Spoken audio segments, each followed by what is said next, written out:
August Meyszner. August Edler von Meyszner, 3 August 1886 – 24 January 1947, was an Austrian Gendarmerie officer, right-wing politician, and senior Ordnungspolizei order police officer who held the post of higher SS and police leader in the German-occupied territory of Serbia from January 1942 to March 1944, during World War II. He has been described as one of Reichsführer-SS Heinrich Himmler's most brutal subordinates. Meyszner began his career as an officer in the Gendarmerie, served on the Italian front during World War I, and reached the rank of Major der Polizei by 1921. He joined the Austrian Nazi Party in September 1925 and became a right-wing parliamentary deputy and provincial minister in the Austrian province of Styria in 1930. Due to his involvement with the Nazis, Meyszner was forcibly retired in 1933 and arrested in February 1934, but released after 3 months at the Wöllersdorf concentration camp. That July, he was rearrested following an attempted coup, but escaped police custody and fled to Nazi Germany, where he joined the Ordnungspolizei Orpo, and then the Allgemeine SS. After police postings in Austria, Germany, and occupied Norway, Himmler appointed Meyszner as higher SS and police leader in Serbia in early 1942. He was one of few Orpo officers to be appointed to such a role. Meyszner's time in Belgrade was characterized by friction and competition with German military, economic, and foreign affairs officials, and by his visceral hatred and distrust of Serbs. During his tenure, he oversaw regular reprisal killings and sent tens of thousands of forced laborers to the Reich and occupied Norway. His Gestapo detachment used a gas van to kill 8,000 Jewish women and children who had been detained at the Sajmiste concentration camp. In April 1944, his outspoken complaints about a reduction in reprisals against civilians allowed his enemies within the German occupation regime in Serbia to have him removed. Himmler transferred him to Berlin with the task of establishing a Europe-wide gendarmerie. After the war, he fell into the hands of the Allies and was interrogated by the United States Chief Counsel for the Prosecution of Axis Criminality. Extradited to Yugoslavia, he was tried for war crimes, along with many of his staff from his time in Serbia. He was found guilty by a Yugoslav military court and executed by hanging in January 1947. Early life and World War I service. August Edler von Meyszner was born in Graz, Austria-Hungary, on 3 August 1886, the son of Rudolf Edler von Meyszner, an Oberstleutnant lieutenant colonel in the Imperial Royal Landwehr who had been knighted 2 years earlier, and his wife Therese Tuschner. His uncle was Feldmarschallleutnant Major General Ferdinand von Meyszner. He completed primary and secondary schooling in Graz before attending a cadet school in Vienna.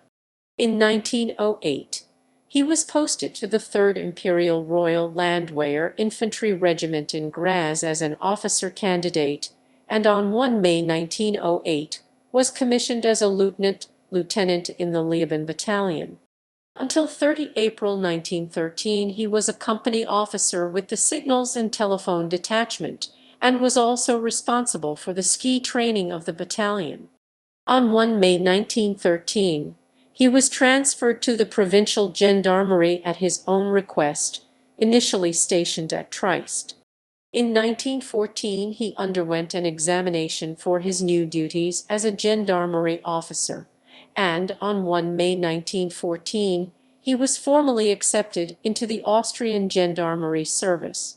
He was initially appointed to command the 5th Gendarmerie Detachment in Gorz, now the Italian town of Gorizia. On 23 June 1914, he was promoted to Gendarmerie Oberleutnant, First Lieutenant. In August, he was appointed to command the Coastal Gendarmerie section at Grado, and the following month he was transferred to the border guard section based at Tolmin, in modern-day Slovenia. A few days after the outbreak of World War I, Meyszner married Pia Gostischa from Marburg and Derdrouw Maribor. The couple eventually had one daughter and one son.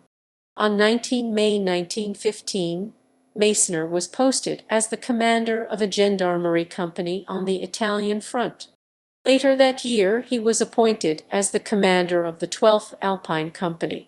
On 1 August 1916, he was promoted to Rittmeister captain with effect from 11 August. During 1916–1917, Meyszner was a gendarmerie section commander, and in 1917 he served as an Alpine advisor to the 15th Mountain Brigade. In August 1917 he was recalled to gendarmerie duties in Trieste. In November 1918 he was transferred to the Styrian Gendarmerie Command in Graz. He was wounded once, and was also awarded several decorations for his service during the war, including the Order of the Iron Crown 3rd Class, Military Merit Cross 3rd Class, Military Merit Medal with Swords and War Decoration, Karl Troop Cross and Red Cross Decoration 2nd Class. With the collapse of the Habsburg Empire at the end of the war, Meyszner also lost his aristocratic title, a significant loss of social status. Interwar period. Police and political career in Austria. In December 1919, Meyszner was placed in charge of the border gendarmerie at the Styrian town of Judenburg, on the frontier with the newly created Kingdom of Serbs, Croats and Slovenes, later Yugoslavia, and was involved in fighting there. That year, he had become involved with the German nationalist sporting association Deutsche Volkischen Turnvereins and was made a leader in the right-wing paramilitary Steirischen Heimatschutz Styrian Home Guard. He later used his senior position in the gendarmerie to funnel arms to the Home Guard. Meyszner remained stationed at Judenburg for the next 9 years, although he was sent on several detachments. In 1921, he was promoted to Major der Polizei, Major of Police. While commanding a gendarmerie detachment sent to oversee the unification of Burgenland with Austria in August 1921, Meyszner was shot in the leg by local Hungarians rebelling against the transfer. In 1922, his unit subdued significant labor unrest in the Judenburg region, and in 1927 it quelled a strike in the aftermath of the July Revolt of 1927. Meyszner joined the Austrian Nazi Party on 5 September 1925 and was allocated membership number 10,617. In May 1927, he was granted an audience with Adolf Hitler, along with 2 of his Home Guard comrades, Walter Pfreimer and Hans Albin Rotter. On 1 January 1929, Meyszner was transferred to Graz, where he came into contact with more right-wing organizations. In 1930, Meyszner became a right-wing deputy in the Styrian provincial parliament, German Landtag, representing the Heimat bloc, the political wing of the Heimatschutz, and because of the Styrian system of proportional representation, he also became a minister of the provincial government. According to the German historian Martin Moll, Meyszner's governmental responsibilities meant that he was unable to take an active part in the abortive coup d'etat led by the Home Guard Landeslator Pfreimer in 1931, but while claiming he knew nothing of the putsch beforehand, he openly stated in the Landtag that he approved of it. According to Moll, the putsch leaders Pfreimer and Konstantin Kammerhofer went into hiding, and in the short term, Meyszner was the leader of the Home Guard. In contrast, the historian Ruth Byrne writes that Meyszner was a major participant in the putsch and was arrested, brought to trial, and acquitted, along with Pfreimer and Kammerhofer. Following the trial, Kammerhofer replaced Pfreimer as the Landeslator and pursued an even more radical ideology of taking power by force and adoption of anti-Semitic principles. Initially, under Kammerhofer, the Home Guard was strongly opposed to the Austrian Nazi Party, but this quickly changed, and he led a shift to a close association. Meyszner continued his Home Guard activities, and together with Rotter supported Kammerhofer's push for closer links with the Austrian Nazi Party, holding several meetings with Hitler's delegate in Austria, Theodor Habicht. In late 1933, the negotiations would culminate in the so-called Venice Agreement, German, Venediger Abkommen, by which Home Guard was transferred into the Nazi Party. The fact that Meyszner had completely adopted Nazi ideology was demonstrated by his anti-Jewish diatribe in the Landtag in April 1933, which reinforced his speeches advancing the anti-Semitic policy of the Home Guard under Kammerhofer. From March 1933, the authoritarian Fatherland Front government of Engelbert Dollfuss prorogued parliamentary government, and in June, they banned the Austrian Nazi Party and the Home Guard. A few days before this, public servants who were members of the Austrian Nazi Party were classified as subversive.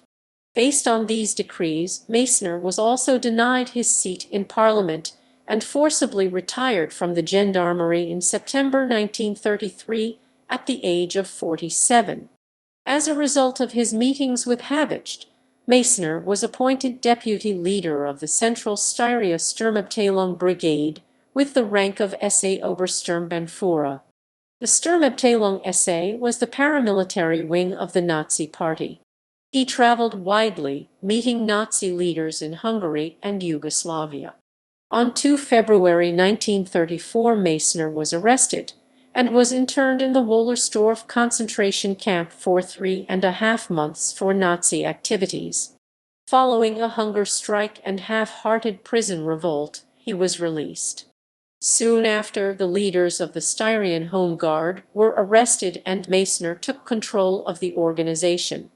Arrested shortly after the abortive July Putsch was launched, during which Dollfuss was assassinated, Meyszner escaped police custody on 27 July and 4 days later fled to Yugoslavia. Kammerhofer also escaped from Austria in the wake of the attempted coup. Austrian authorities suspected that Meyszner had encouraged participation and provided supplies to the conspirators. His exact role in the July Putsch remains in question. The Styrian Home Guard and Styrian SA brigades played significant parts in the attempted putsch. According to the Austrian historian Hans Schaffranek, Meyszner, along with Rotter and Kammerhofer, who led the Upper Styrian SA brigade, conspired with Habicht and the SS against the SA, effectively bypassing the leadership of the Austrian SA when they quickly supported the coup. Meyszner was very proud of the violence he had been involved in as part of his political activities in Austria. In Yugoslavia, Meyszner was no longer able to access his pension and had few assets and worked as the cultural policy chief of the Center for Nazi Fugitives. He traveled to Germany by sea in November 1934. He first went to the camp for Nazi fugitives at Rummelsburg in Pomerania, before transferring to a similar facility in Berlin. Once in Germany, he submitted his resume to the Allgemeine SS. At the time, Allgemeine SS was a relatively new paramilitary arm of the German Nazi Party that was overtaking the SA in importance. In his resume, he emphasized his experience as a political organizer and speaker, and suggested that a purely military task would not make best use of his knowledge and skills. Germany. Meyszner was briefly given a job coordinating support for Nazi fugitives from Austria on behalf of the SA. On 14 February 1935, he joined the Allgemeine SS and received the membership number 263,406 and the rank of SS Oberführer. He then worked as SS leader for special purposes of the Reichsführer-SS Heinrich Himmler, allocated to the Kommando Sammelstelle. He received German citizenship in May 1935. On 1 September 1935, He joined the Schutzpolizei Protection Police, a branch of the Uniformed Ordnungspolizei Order Police, or Orpo, in the rank of Major der Schutzpolizei. He had been honorably discharged from the SA, but his acceptance into the Allgemeine SS was short-lived, as police officers were not permitted to be members of the Allgemeine SS at that time. Meyszner was obliged to resign from the Allgemeine SS in October 1935. On 20 April 1937, he was promoted to the rank of Oberstleutnant der Polizei, Lieutenant Colonel of Police. He was allowed to return to the Allgemeine SS in October 1937, returned to his previous rank of SS Oberführer, backdated to February 1935. He was appointed to the staff of SS Abschnitt Roman III, SS District Roman III, and Schutzpolizei Group East Berlin. In 1937, Meyszner was appointed as an honorary judge of the People's Court, and in 1941 this appointment was extended. With units of the Ordnungspolizei, Meyszner entered Austria during the Anschluss on 12 March 1938. Residing in Vienna, he became acting inspector of the Orpo in Austria and was promoted to the rank of Oberst der Polizei, Colonel of Police, on 18 March 1938. In the election and referendum of 10 April 1938, he was elected as a deputy in the Reichstag. As from 12 April 1938, he was assigned as inspector of the Orpo to the State Secretary for Security in Austria, Ernst Kaltenbrunner. Soon after he had taken office, Meyszner clashed with Kaltenbrunner, requiring the intervention of the chief of the Orpo, SS Obergruppenführer und General der Polizei Kurt Daluge. Meyszner was transferred to the Sudetenland in early October 1938, after its annexation by Germany, as an Orpo district commander.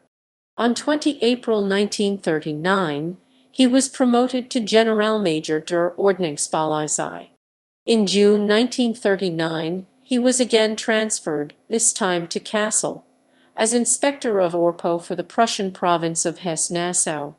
He remained in this role until 10 September 1940, during which time he was promoted to SS Brigade Führer on 20 April 1940. Despite the high rank he achieved in the Allgemeine SS, Meyszner never joined the German Nazi Party. World War Roman II, 1940–42. After war broke out, Meyszner was appointed to more senior positions, beginning in early 1940 when he was named a representative of the higher SS and police leader German, Höherer SS und Polizeiführer, HSSPF Vorfeldwehrer SS Obergruppenführer Joseph Waldeck Piemont. On 10 September 1940, Himmler appointed Meyszner to command the Orpo in newly occupied Norway, working with HSSPF Nord, SS Obergruppenführer Wilhelm Riddes. During 1941, Meyszner was awarded the War Merit Cross Second Class with Swords. In mid-January 1942, he was recalled to Germany and, despite his low rank, attended a conference of senior SS leaders at Hedgewold, Himmler's field headquarters near Hitler's Wolfslair in East Prussia. The conference discussed the use of forced labor, coming final solution, and Generalplan Ost, a plan for the colonization of Central and Eastern Europe by ethnic Germans. According to Moll, Meyszner's suitability for working in the German-occupied territory of Serbia was discussed at the conference.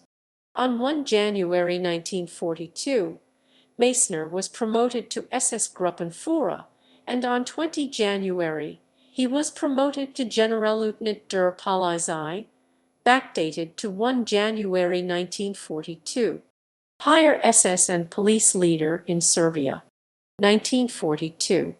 The German-occupied territory of Serbia, an area of Yugoslavia roughly corresponding to the borders of the pre-1912 Kingdom of Serbia, had been retained under military administration following the April 1941 German-led Axis invasion of Yugoslavia. The German military administration supervised a Serbian puppet regime known as the Government of National Salvation, led by the former Yugoslav Minister of War Milan Nedic. The appointment of a HSSPF had not been planned, and this initially accorded with the preferences of the Wehrmacht commander in the territory. A communist-led uprising had erupted in mid-1941, and while it had been brutally suppressed during Operation Usus in December, it was expected to return in early 1942. To address this, Himmler decided to appoint a HSSPF for the occupied territory, as he considered the existing occupation regime was not being sufficiently harsh with the Serbs. Meyszner was chosen for the new position, despite the fact that few HSSPF were selected from the Orpo. At 55 years old, Meyszner was also the oldest HSSPF appointed. Meyszner arrived in Belgrade in late January 1942, inserted into a political maelstrom of conflicting lines of command and authority.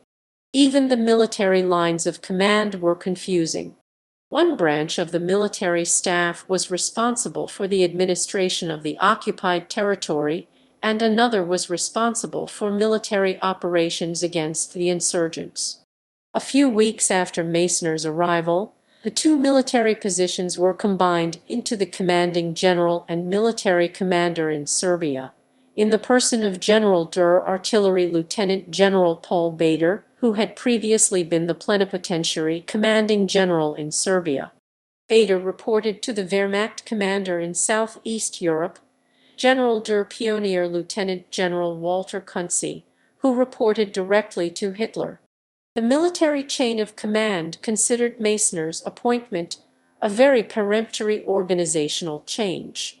Kunze's chief of staff described Meyszner as one for whom we did not ask. Bader's staff was split into a military command staff led by Oberst Colonel Erich Kuisch and an administrative staff under the control of SS Gruppenführer Harold Turner.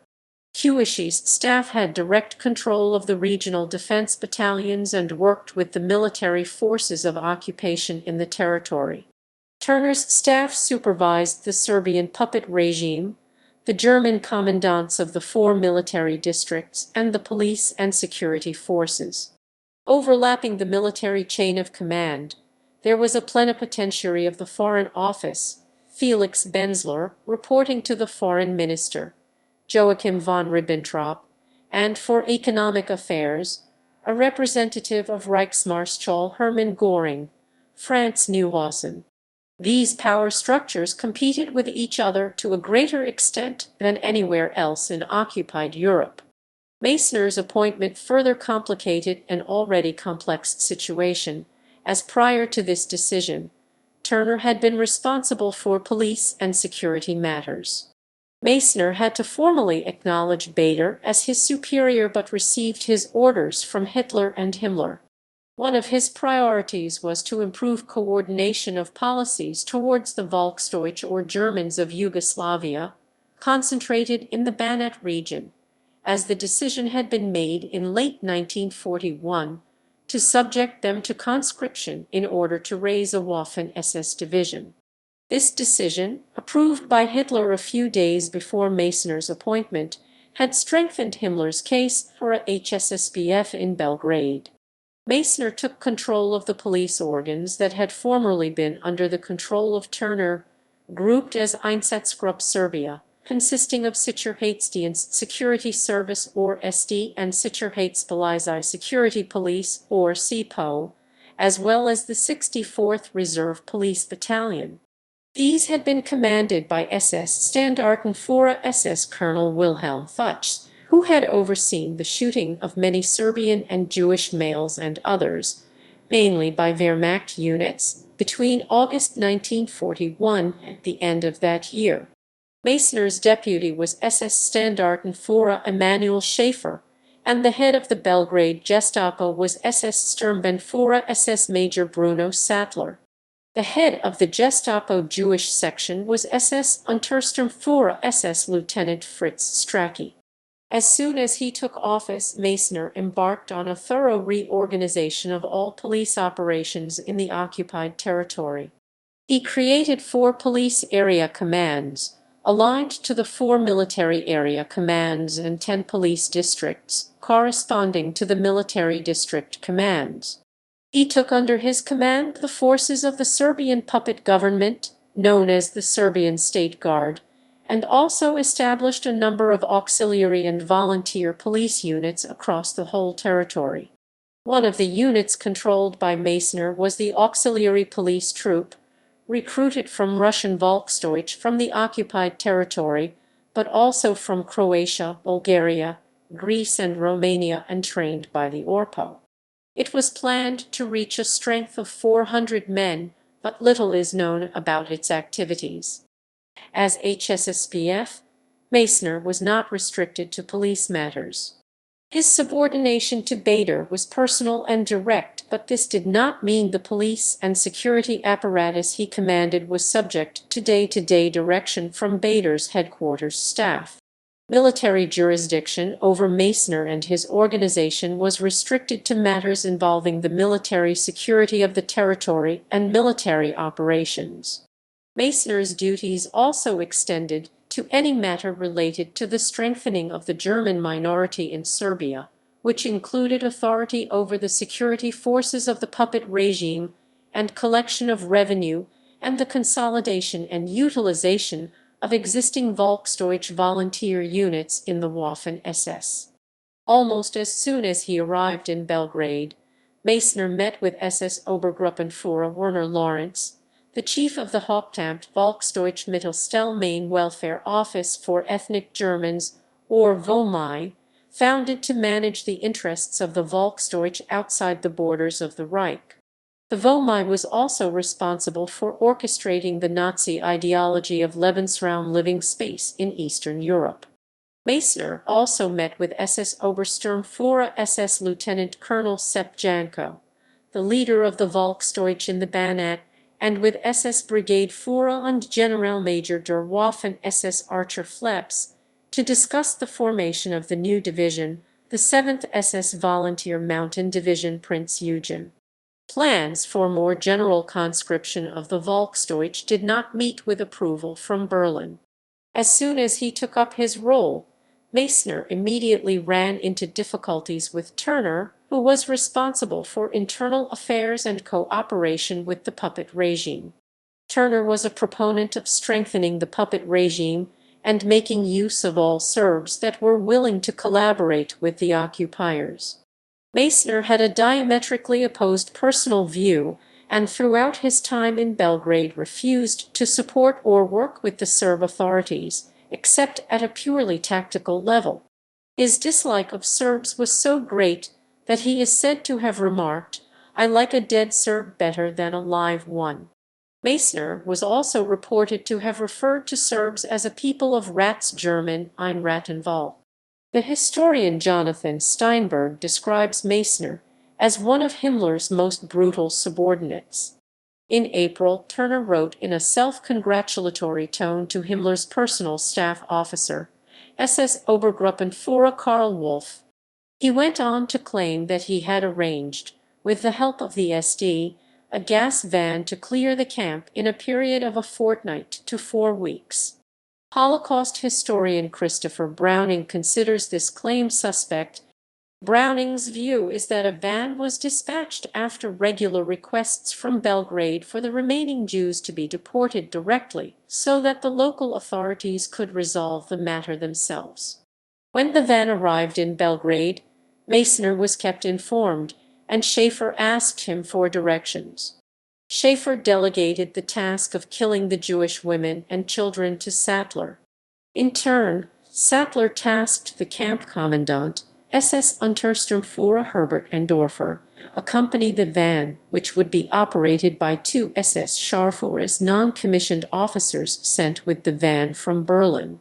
Except for Sundays and public holidays, the van collected groups of about 100 women and children from the camp on a daily basis and drove them to a shooting range outside Belgrade. During the trip, The exhaust would be redirected into the cargo area, killing the occupants. On arrival at the range, a four-man detachment from the German 64th Reserve Police Battalion would be waiting with a group of 7 Serbian prisoners from the Belgrade prison. The prisoners would unload the van and put the corpses in a pre-dug mass grave. By 10 May 1942, the camp was empty and as many as 8,000 Jewish women and children had been killed by Meyszner's Gestapo. On 8 June, Schaefer declared to a group of Wehrmacht officers, including Bader and Kunze, that there was no longer a Jewish question in Serbia. Turner and Meyszner clashed continually throughout 1942, as Meyszner sought to remove all police matters from Turner's remit, including the supervision of the security forces of the Serbian collaborationist regime. In response, Turner fought hard to maintain control over these areas. Meyszner believed the only way to maintain peace and security was the use of brutal police methods. Turner wanted to empower the Nedic regime and then replace the military administration with a civil one, akin to the Reichskommissariat Niederland, with himself as Reichskommissar governor. Meyszner attempted to have Turner's staff downgraded and incorporated into Bader's staff, but Wolf intervened to prevent this. Turner's approach was also seriously out of step with the Wehrmacht, which considered the territory a combat zone and wanted to eliminate inefficiencies and overlapping jurisdictions. Despite their initial misgivings, Wehrmacht established a good working relationship with Meyszner during 1942. Bader and Meyszner met regularly and supported each other where their interests coincided.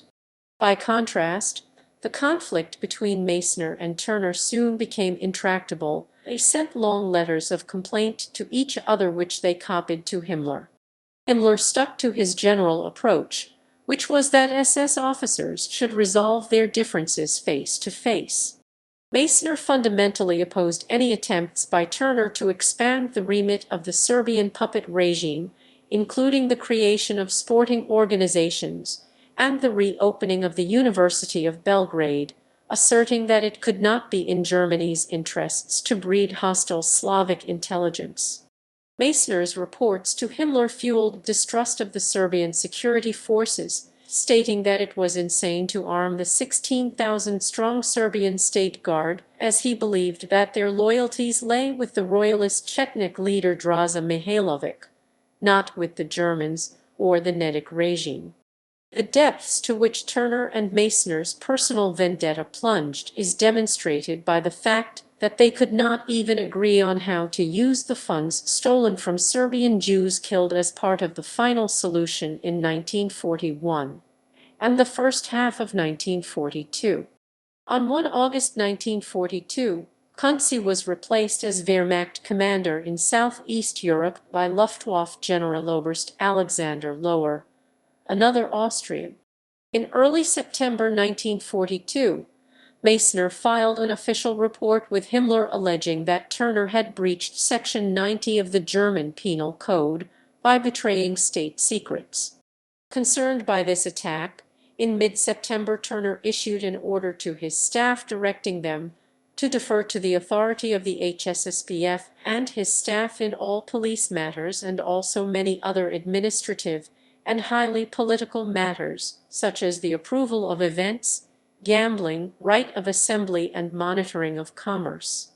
The dispute was so out of hand that only outside intervention would be effective. In October, the main SS Personnel Office sent an emissary to Belgrade to investigate and report on the situation. This report described the behavior of both Turner and Meyszner as shameful, but the die was cast. On 17 October, Himmler met with Meyszner at Kraljevo while inspecting the newly created 7th SS Division. While mildly rebuking Meyszner and warning him that if such behavior recurred, Himmler would have to dismiss him, Himmler was impressed with the new division. According to Moll, an important factor in Himmler's final decision was undoubtedly the fact that the dismissal of Turner, part of the Wehrmacht command structure, would be much less embarrassing for him than the dismissal of his personal representative, Meyszner. Despite the fact that Turner was strict and unyielding, he was far more considerate of the concerns of Nedic, his regime, and the Serbian population than any other senior member of the government of occupation. It was not just Meyszner's machinations that eventually unseated Turner, because he had been joined in his call for Turner's replacement by Kunze. On 7 or 8 November 1942, Turner and his deputy Georg Kiesel were forced out, and Turner was succeeded by his legal department chief, Walter Uppenkamp. In December 1942, Lohr was redesignated as Commander-in-Chief Southeast Europe and Commander Army Group E, but the local command situation did not change. During 1942, Meyszner was awarded the War Merit Cross First Class with Swords. 1943. In January 1943, Nedic proposed a basic law for Serbia, in effect a constitution creating an authoritarian corporative state similar to that long advocated by Dimitrij Eljotic and his pre-war fascist Yugoslav national movement. Bader asked the various agency heads for their views, and despite some specialists recommending its adoption, Meyszner strongly opposed it, seeing it as a threat to German interests. Passed to Lohr, then to Hitler. A response was received in March. Hitler considered it untimely.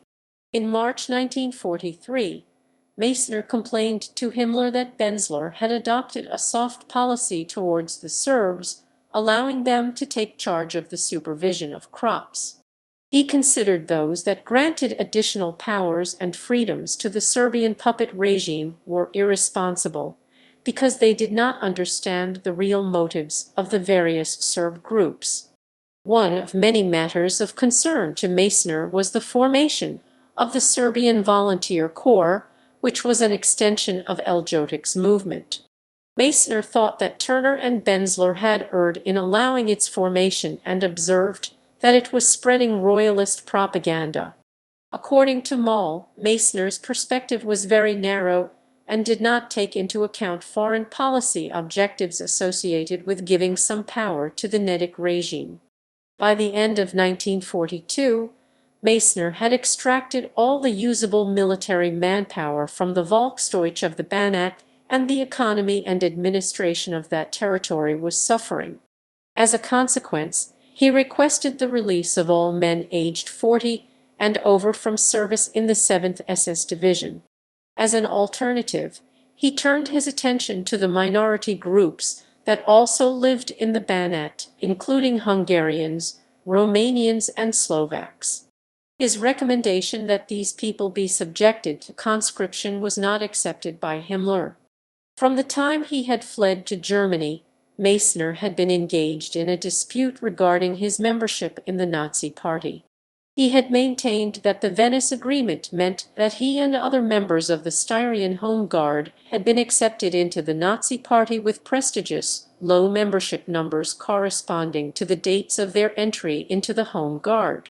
The treasurer of the Nazi Party, Franz Xaver Schwarz, did not accept the agreement and determined that the members of the Styrian Home Guard were not automatically transferred to the Nazi Party. This became an issue when Hitler decided to mark the 10th anniversary of his seizure of power and tasked his private secretary and head of the Nazi Party Chancellery, Reichsleiter Martin Bormann, to determine who should be issued one of a strictly limited number of golden party badges to mark the anniversary. Meyszner, who had been recommended by Himmler, accepted that his party membership was retrospectively determined to be 1 June 1938, and he was allocated a party number of 6,119,650. Thus, he effectively joined the Nazi Party as late as 1943. Due to these decisions, Meyszner did not qualify as an Alterkampfer old fighter, and Himmler had to intervene on behalf of Meyszner to ensure he received the badge. Meyszner was one of only 5 SS men that Himmler deemed worthy of this particular award. Using his responsibility for the Volksdeutsch of the Banat as a pretext, Meyszner constantly interfered with operational orders issued to the 7th SS Division.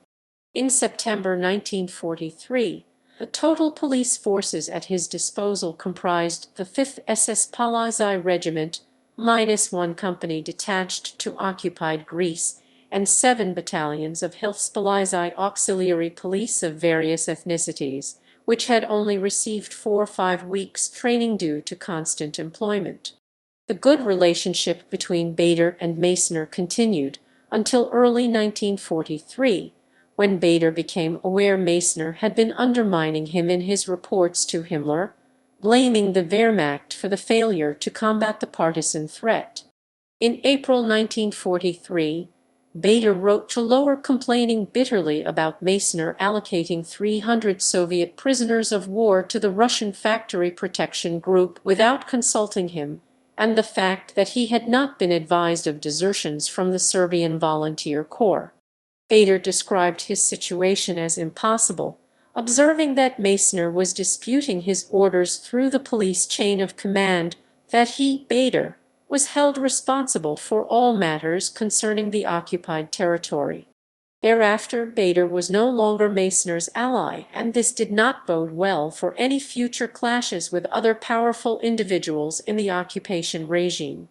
Nedic continued to rail against German occupation policy and the fact that he had to report to 4 different authorities, who issued sometimes contradictory orders. In May, Meyszner attended a meeting at the Foreign Office, at which he disparaged Nedic and his loyalty to Germany, stating that he could be considered reliable only in fighting the Communists. In July and August, some simplification occurred, when Neuhausen was appointed as chief of the military administration staff, but Meyszner remained largely independent. Meyszner's police and security apparatus continued to carry out reprisals when requested by the Wehrmacht. At the end of June, Meyszner ordered the execution of 575 prisoners in response to an attack in which 8 German auxiliary police officers were killed and 7 were wounded. In September 1943, a new plenipotentiary of the Foreign Ministry was appointed for the Balkans. This made Benzler's position redundant, and he was recalled to Berlin. Special Envoy Hermann Neubacher arrived in Belgrade armed with orders from Hitler, directing him to undertake a range of tasks aimed at unifying the fight against communist forces in Southeast Europe. These orders specifically directed Neubacher to make best use of the local anti-communist forces and to negotiate with them to achieve that goal. He was also empowered to streamline the German occupation administration and transfer more power to local proxies, like the Nedic regime. The orders also placed Neubacher in charge of all decisions regarding the carrying out of reprisals against the local population. But, like Meyszner, Neubacher found that the local conditions meant his ability to carry out his mandate was limited.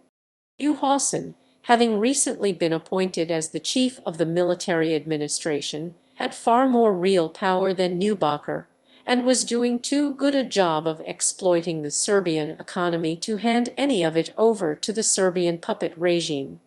Meyszner himself was strictly opposed to the transfer of any power to the Nedic administration, and also resisted attempts to conclude agreements with the Chetniks to fight the partisans, seeing the former as an attempt to return to Turner's failed policies. According to the historian Jozo Tomasiewicz, the main success Neubacher was able to achieve was a significant reduction in reprisals, although Moll disputes this conclusion. Neubacher was contemptuous of Meyszner and what Neubacher called his totally primitive extermination thesis. In November, Meyszner's area of responsibility was expanded to include the German-occupied territory of Montenegro. The following month, SS Standarten für Paul Blobel's Commando 1005 arrived in Belgrade to dig up and burn the bodies of the Jewish women and children killed by Meyszner's Gestapo. At the end of 1943, Meyszner was awarded the Iron Cross second class. 1944. In February 1944, Meyszner's campaign against the German Chetnik agreements escalated sharply. He had unusual allies in this, as Nedik and Eljotik also opposed them, in their case because the agreements tended to sideline them in favor of the Chetniks. In particular, Meyszner strongly opposed the further arming of the Chetniks led by Durizic and Lukasevich, on the grounds that they had not upheld their previous agreements and that the Croats, as well as Muslims in Albania, Kosovo and the Sandzak, had expressed concerns about any strengthening of the Chetniks. The commander of the Bulgarian First Occupation Corps, General Asen Nikolov, also opposed the agreements. Meyszner's increasing objections to the agreements coincided with growing partisan pressure from the West and the advance of the Red Army from the East. In April, Neubacher and the Wehrmacht managed to get rid of Meyszner. The catalyst for his recall was Meyszner's public criticism of Neubacher over reprisals, which Neubacher characterized as undermining official discipline. Neubacher was assisted in this by Meyszner's old nemesis, Kaltenbrunner, who was now the chief of the Arschau. Even Schaefer was no longer able to work with Meyszner and supported Neubacher's campaign against his superior. Meyszner was replaced by SS Gruppenführer und Generalleutnant der Polizei Hermann Behrens, a protégé of the assassinated head of the SD, SS Obergruppenführer und General der Polizei Reinhard Heydrich. Immediately before his appointment, Behrens had been serving as an SS Sturmbannführer der Reserve, commanding a mountain artillery battalion in the 13th Waffen, mountain division of the SS Handschar 1st Croatian. In mid-May 1944, Meyszner was awarded the Iron Cross First Class for his efforts fighting the partisans in Serbia. Fate.